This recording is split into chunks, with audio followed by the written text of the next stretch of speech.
And we welcome you back. We hope you enjoyed that little promo. Anyways, International Championship match. General Larry Platt and General Platt. Or for those of you who don't know, General Larry Platt is the pants on the ground guy, the international champion, and the non-Army one. General Platt, the one with the E at the end, is the Army guy, the one with the white mohawk, and not the international champion. Alright. It's all so clear now. Alright, but they had a little confrontation in the back before Evolution, and that led to their match at Evolution, which surprisingly, General Larry Platt, pants on the ground guy, ended up walking out the international champion. I don't know how, but he did. Nah. If you guys don't know by now, I'm a mark for General Platt. Yeah, 2 E's. One E's, yeah. So I might have unbiased commentary on this bit, so just bear with me. Okay. Then Brawl's War Episode 1, we see General Platt. Let's call them Army Platt and Larry Platt. How's that? Yes, that would be helpful. So, Episode 1 of Brawl's War, we see Army Platt attack Larry Platt backstage and actually DDT him through a table. Yes. Myas.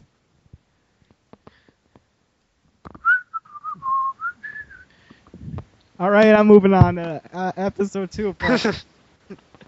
Episode number 2 of Brawl is War. We see a tag team match between Army Platt and Quicksilver against Larry Platt and Brent Thompson. And basically, until the ending, except the ending and beginning, that was just a brawl, basically, between the Platts and then Brent Thompson and Quicksilver. Well, you see, it would make more sense that they, brawled and stuff, because the animosity between those four men is boiled over so much that I don't know what I'm talking about. But, the point is that General Platt and Larry Platt, the hatred between those two men stems from not only both being called similar things, and quite frankly being very confusing, but also the International Championship. Now, you see, both men want that championship, and both men want their name. So that's how the stipulation for this match came to be. And that's the thing about the stipulation. They could change the loser's name to something more worse, but they could also change their name to something even better. But I would assume that they want to humiliate the loser, the fallen man in this match, by calling him something retarded. Maybe something retarded, I'm not entirely sure, but... Or some jobber Mark II. Or some jobber's best friend.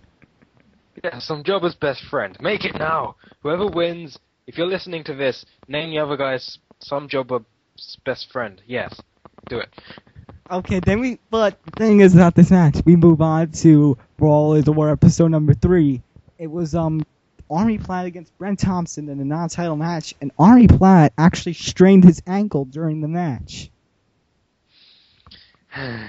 Indeed he did. But the main event, it was the international title on the line, General Larry Platt defending against Quicksilver. And basically, Quicksilver dominated the match. The only reason Platt ended up walking out as champion and winning by countout was because Brent Thompson distracted Quicksilver. So basically, both of them are, we could say, a little fatigued, a little injured. Well, that's a good point. I mean, both men had to go up against what you would call main eventers, the top guys in GCW, and both guys pretty much came out worse for wear. I mean, the Army one. Army Platt. Yes, the Army Platt strained his ankle, like you said. That could really affect him in this match, especially against the quick, fast-paced antics of Larry Platt. And Larry Platt had to go up against Quicksilver, who's the very dominant superstar in his own right, the All-Stars champion, as we all know, and will be facing Brent Thompson in Judgment Day main event. But we'll discuss that later. Yes, we'll discuss that later. But the point is, they both had to go up against tough competitors, and we could really see the effects of that at Judgment Day. I wouldn't be surprised if the ankle strainage, that's even a word, of that Army Platt suffered would give Larry Platt the edge here tonight, So, or whenever Judgment Day is uploaded. So for predictions, you're saying, what are you going to say for predictions then? Well, sadly, I'm going to have to go with Larry Platt, simply because Brent Thompson, with that devastating move he applied to The ankle lock. Army Platt. Yes, I was just trying to remember if it was the ankle lock or not. But, yeah, anyway, if General Platt... Oh, my God's sake. Army Platt! Army Platt and Larry Platt! Yes. Right, if Army Platt isn't 100% going into this match, which I do believe he won't be, it might be a quick, easy victory for Larry Platt. But it'll be subjective whether he gets the victory like that or not. So, but overall, Larry Platt should win. You've taken the words right out of my mouth. It's going to depend on who's injured worse, my friend. I'm going to have to agree with you on that part. If the ankle's worse, I'm going to go with General Larry Platt. Alright. And now, the YouTube Championship match. It's Disco Kid defending the belt against the winner of the YouTube title poll. Ya boy, by the way, Napoleon!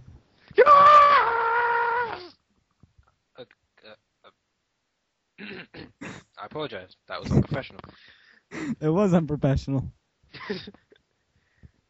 But still. Yes! So basically there were 4 qualifying matches, and it was Epic Ball, Kevin Cash, Napoleon, and Blake Styles who qualified. Then episode 3 of SmackDown came, and it was revealed Napoleon and Blake Styles had tied. And then they squared off in a number 1 contenders match, and Napoleon ended up winning. Then, Sean O'Connor later announced that night, Napoleon versus Disco Kid in an impromptu match, non-title of course, and Disco Kid won. And then we found out the reason for Sean O'Connor's making of the match is because he's changing the YouTube title match at Judgment Day to a steel cage match. So, what are your thoughts, Mr. Jay O'Matic? Well, you see, Sean O'Connor abused his power on episode 3 by making Napoleon fight in an impromptu match that he had not prepared for. Therefore, he obviously lost the match because he's already faced Blake Styles early in the night. So you know, he had 2 matches on the last episode of SmackDown. How the hell is he going to face Disco Kid and try and beat him in a steel cage match? I mean, Disco Kid is a good competitor, I have to admit. He is the YouTube champion for a reason. So how is Napoleon gonna overcome the odds, as it were, and beat Disco Kid in a steel cage? It's not fair. Well, you know, Sean O'Connor's abused his power a lot. We're actually going to talk about the Ben Hitman and Alex Williams match, along with the Ice Dude and Mr. Canada match next. But staying on this match, it's surprising. It's like you have 3 fan favorites, and then Napoleon somehow wins. That's true. I mean, Napoleon, as we all know, doesn't give a crap about the crowd. He cares about himself and his little Napoleon friend down there, but also himself. Little Napoleon. That was weird. Moving on, but yeah. And then you have Epic Ball, Kevin Cash, and Blake Styles. The fans supposedly love those 3 guys, and yet Napoleon gets voted into this match. Yeah, I wonder who voted for him. I have no idea who voted for Napoleon. I'm not entirely sure who did. I mean, it probably some brilliant mind out there who voted for Napoleon so many times. I can predict he speaks in like a British or French accent. He must come from Europe because Napoleon is from Europe. Let's see, Blake Styles is from America. Epic Ball's from America. Hell, Kevin Cash was born in Canada.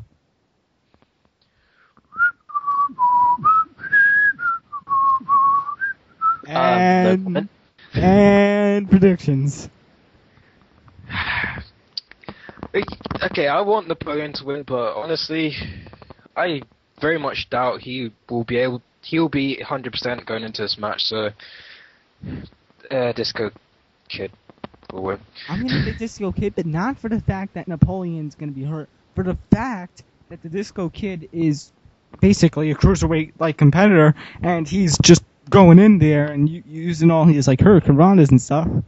Although, does anyone find it weird how the Disco Kid at Evolution was the first man eliminated in that cruiserweight match, and yet he enters the YouTube title execution chamber, and then he wins?